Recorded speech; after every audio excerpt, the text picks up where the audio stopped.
My name is Blair, and I'm 28 years old. 3 years ago, I thought I'd found the love of my life. You know that feeling when you meet someone and everything just clicks? That was Marcus and me, or at least that's what I believed. We met at a coffee shop on a rainy Tuesday morning. I was working on my laptop, completely focused on finishing a presentation for work, when suddenly warm liquid spilled all over my keyboard. I looked up, ready to be angry, and there he was, Marcus. Dark hair, kind eyes, and the most genuinely apologetic expression I'd ever seen. He didn't just say, sorry. He insisted on paying for the repairs.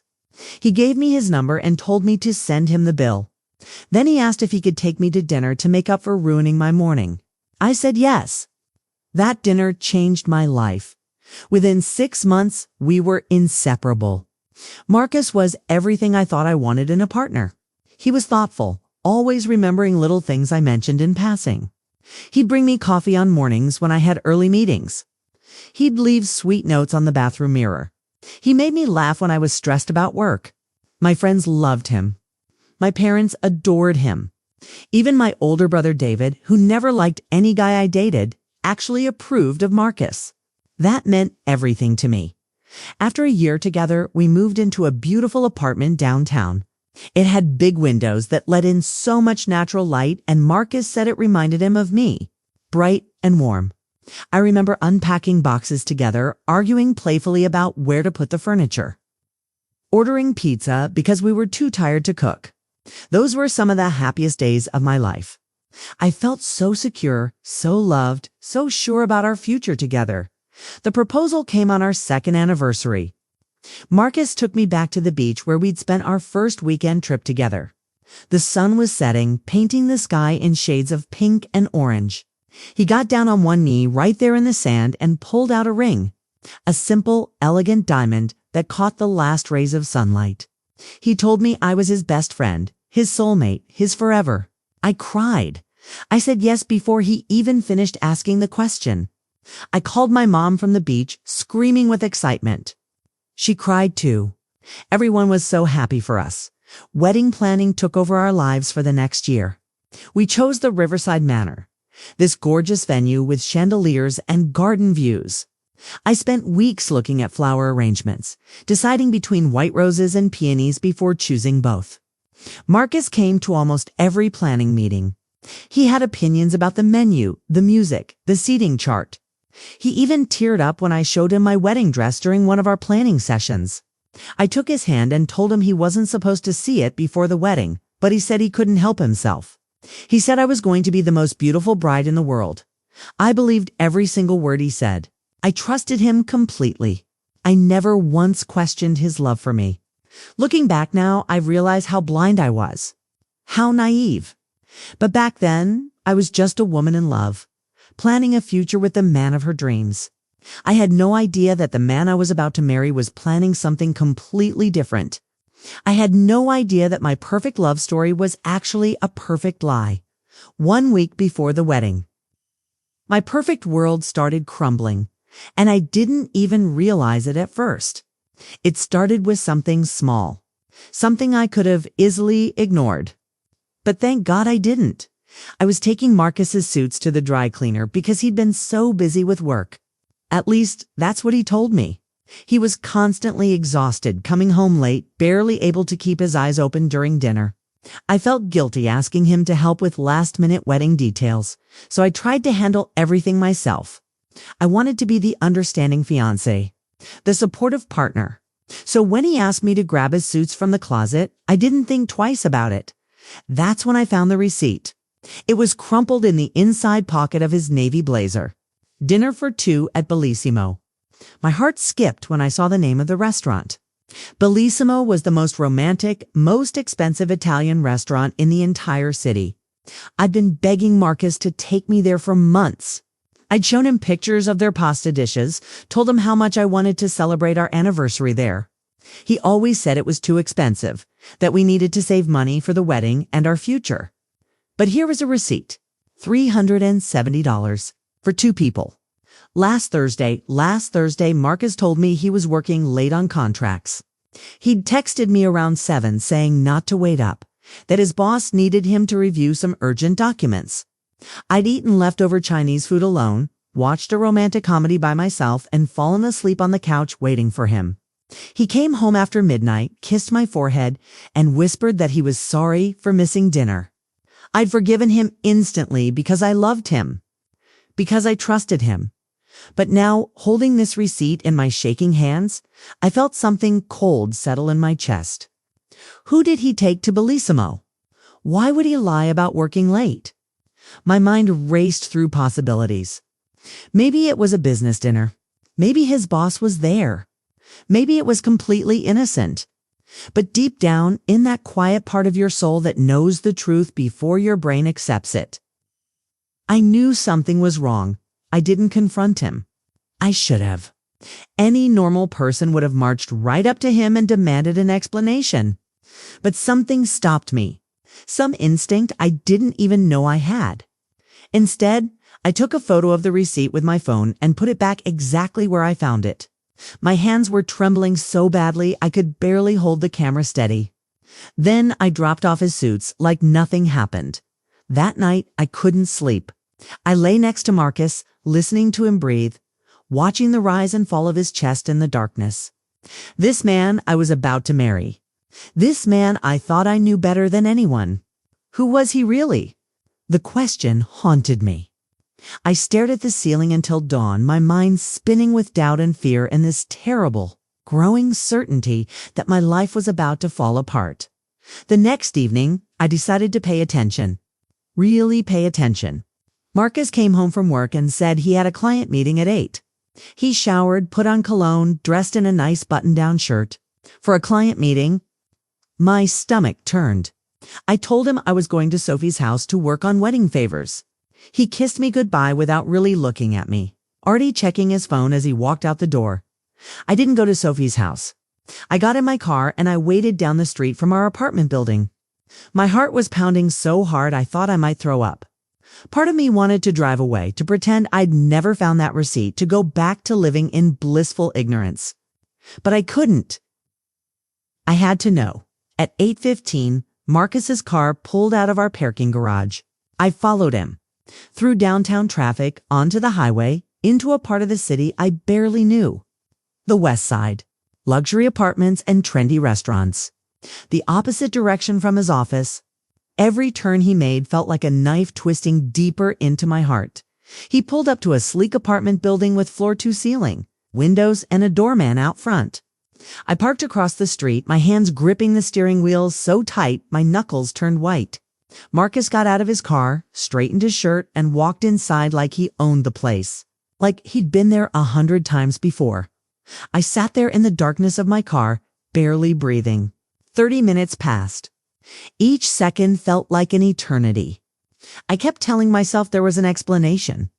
Maybe he was meeting a client who lived here. Maybe it was completely innocent. But my heart knew better. My heart was already breaking. Then she appeared. The lobby doors opened and a woman walked out to meet him. Even from across the street, I could see she was beautiful. Long dark hair that cascaded down her back. A red dress that hugged her body perfectly. She smiled when she saw Marcus. Not a polite smile. An intimate smile. The kind of smile you save for someone special, and then he kissed her. Not a quick peck on the cheek. Not a friendly greeting. A real kiss. His hand on her waist. Her arms around his neck. They stood there under the warm glow of the lobby lights, kissing like they were the only two people in the world. Like I didn't exist. Like our wedding wasn't happening in 6 days. I don't remember driving home. I don't remember walking into our apartment or getting into bed. My body moved on autopilot while my mind shattered into a million pieces. When Marcus came home at 11:30, smelling like her perfume, I pretended to be asleep. He climbed into bed beside me and fell asleep within minutes. No guilt, no hesitation. Just peaceful sleep while I lay there with silent tears running down my face, soaking into my pillow. The old Blair would have confronted him right then. Would have screamed and cried and demanded answers. But something had shifted inside me. The pain transformed into something else. Something colder. Something focused.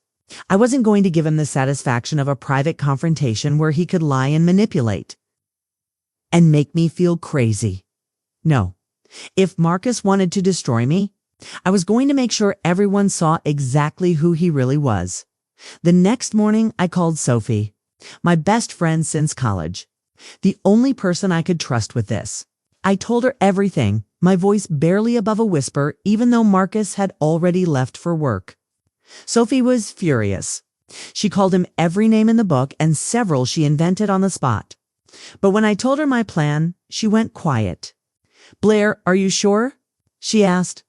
"The wedding is in 5 days. You could just call it off. You don't have to go through with this." I needed proof. I needed everyone to see the truth. "Help me," I whispered into the phone. "Please." Sophie worked in tech and had a friend who specialized in digital forensics. It sounded extreme, but I was past caring about extreme. That evening, while Marcus was in the shower, I grabbed his phone. My hands shook so badly I almost dropped it twice. His password was still our anniversary date. The irony made me want to laugh and cry at the same time. I opened his messages and there she was, Vanessa, with a red heart emoji next to her name. The texts made me physically ill. "Can't wait until this wedding charade is over. She has no idea how good you are at playing the devoted fiancé. It's 2 more weeks and you're free. Her dad invests in your company first, then you're done with her." The room started spinning. I sat down on our bed reading message after message, each one confirming my worst nightmare. This wasn't just an affair. This was calculated, planned. Marcus had been using me. Our entire relationship was a lie designed to get to my father's money. My dad owned a successful chain of hardware stores across 3 states. He'd built the business from nothing, working 70-hour weeks for decades. He was so proud when Marcus came to him 6 months ago, asking for investment advice for his real estate development project. Dad had been thrilled. He told me he loved Marcus like a son. He was planning to invest $500,000 after the wedding as our wedding gift to help us start our life together. $500,000. That's what I was worth to Marcus. Not my love. Not our future. Not the 3 years we'd spent building a life together. Just access to my father's bank account. I screenshot every single message and emailed them to myself. My vision was blurry with tears, but my hands were steady now, focused. When Marcus came out of the shower, I was sitting on the couch scrolling through wedding Pinterest boards like nothing had happened. He kissed the top of my head and told me he loved me. I said it back. The words tasted like poison in my mouth 3 days before the wedding. Marcus told me he wanted to make a speech during the reception. Something special from the heart before we cut the cake. He seemed genuinely excited about it, even practiced parts of it in front of our bedroom mirror. I watched him rehearse, and that's when I understood. He wasn't planning to go through with the marriage. He was going to humiliate me publicly, make me look like the villain somehow so he could walk away looking like the victim and still maintain his relationship with my father. I started recording every conversation we had after that. My phone hidden in my pocket, capturing everything. If he was building a case against me, I needed to know what story he was planning to tell. The wedding day arrived bright and sunny. Perfect weather for the perfect disaster. My bridesmaids helped me into my dress, a beautiful lace gown with tiny pearls sewn into the bodice. My mom cried when she saw me. "You look like a princess," she whispered, fixing my veil with trembling hands. I hugged her tight, memorizing the moment before everything fell apart. Sophie was my maid of honor. She squeezed my hand as we lined up for the ceremony. "You don't have to do this," she whispered. "We can leave right now. I'll drive you anywhere you want to go." But I shook my head. My phone was hidden inside my bouquet. Recording app already running. "I need to see this through," I told her. "I need everyone to know the truth." The ceremony was perfect. Painfully perfect. Marcus stood at the altar looking handsome in his tuxedo, his eyes glistening with tears as I walked down the aisle. Were they real tears? Or was he just that good of an actor? We said our vows. His voice cracked with emotion when he promised to love me forever, to cherish me in sickness and health. To be faithful until death do us part lies. All of it. Beautiful, devastating lies. We kissed as husband and wife. The guests applauded. And as we walked back down the aisle together, I saw her. Vanessa, sitting in the very last row, wearing a black dress that seemed wildly inappropriate for a wedding. Our eyes met for just a second. She smiled. A small, knowing smile that made my blood run cold. She came. His mistress came to watch him marry me. The audacity of it took my breath away. The reception started normally. Marcus danced with my mother, who told anyone who would listen how lucky I was to have found such a wonderful man. He shook hands with my father's business partners, charming them all with his easy smile and firm handshake. He played the role of perfect groom flawlessly. Then, right before we were supposed to cut the cake, he made his move. Marcus grabbed the microphone from the DJ booth. The music stopped. Everyone turned to look at him, expecting a sweet toast to his new bride. My father was smiling. My mother had her hand over her heart, already getting emotional. 200 people waited in anticipation. "I have something important to say," Marcus began, his voice trembling slightly. He looked down at the floor, then up at me. The expression on his face was one I'd never seen before, cold, almost cruel. "I'm sorry, but I can't do this anymore." The room went dead silent. You could have heard a pin drop on the marble floor. "Blair, I tried. God knows I tried to make this work. But I can't marry someone who's been lying to me. Cheating on me?" His voice broke beautifully, tears actually streaming down his face. "I found the messages last week. You and Jake. Your ex-boyfriend." I wanted to believe there was an explanation, but there isn't, is there? The gasps around the room sounded like a wave crashing. My mother screamed, "What?" My brother David shot to his feet, his chair scraping loudly against the floor. People were pulling out their phones, already typing, already sharing this moment with the world. The wedding hashtag we'd created was about to trend for all the wrong reasons. "I can't live a lie," Marcus continued, wiping his tears dramatically. "I deserve better than this. I'm sorry to everyone here. I'm sorry you traveled and took time off work and bought gifts. But I can't marry someone who doesn't respect me, who doesn't love me the way I loved her. Kay? My ex-boyfriend from college. I hadn't spoken to him in over 2 years. Marcus knew this. He was there the day I blocked Jake's number after he kept drunk texting me, begging for another chance. Marcus had held me while I cried about it, telling me I deserved so much better. And now he was using Jake's name to destroy me in front of everyone I loved. The room erupted into chaos. People were shouting. My mother was sobbing into my father's shoulder. Some guests were already heading for the exits, too uncomfortable to watch this train wreck. Marcus handed the microphone back to the DJ and started walking toward the door. His head down like a heartbroken hero making a dignified exit. That's when something inside me snapped. Not in a breaking way. In a waking up way, my hands stopped shaking. My vision cleared. The fog of shock and humiliation lifted, and underneath it was pure, focused clarity. I'd spent a week preparing for this exact moment. I'd gathered my evidence. I'd recorded our conversations. I'd planned for this betrayal. And now, standing here in my white dress that cost $3,000. Surrounded by everyone who loved me, I realized something powerful. Marcus thought he'd won. He thought he could walk away from this disaster looking like the victim, while I stood here drowning in shame and accusation. He thought he'd broken me. He had no idea who he was dealing with. "Wait," I said. My voice cut through the chaos like a knife. It wasn't loud, but it was steady, strong. People quieted down to hear me. Marcus stopped walking. He turned around slowly, and for the first time all day. I saw something flicker across his face. Uncertainty. Maybe even fear. I walked over to the DJ booth, my heels clicking against the floor.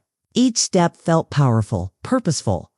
I took the microphone and looked directly at Marcus. "You're absolutely right," I said calmly. "We shouldn't do this living a lie. So let's tell everyone the truth. The real truth." I pulled my phone from my bouquet. Sophie had helped me set everything up yesterday. One click and my phone would connect to the sound system. One click and everyone would hear what I'd been recording. Marcus's face went white. Completely white. "Blair, what are you doing?"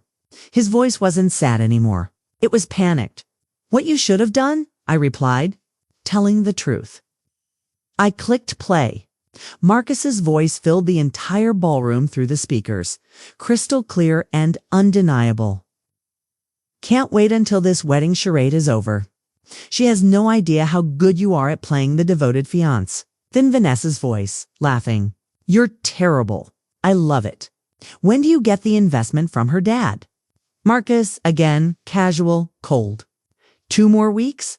He's signing the papers right after the wedding. Then I'm done with her. We can finally be together properly. The recording continued. 30 seconds that felt like 30 years.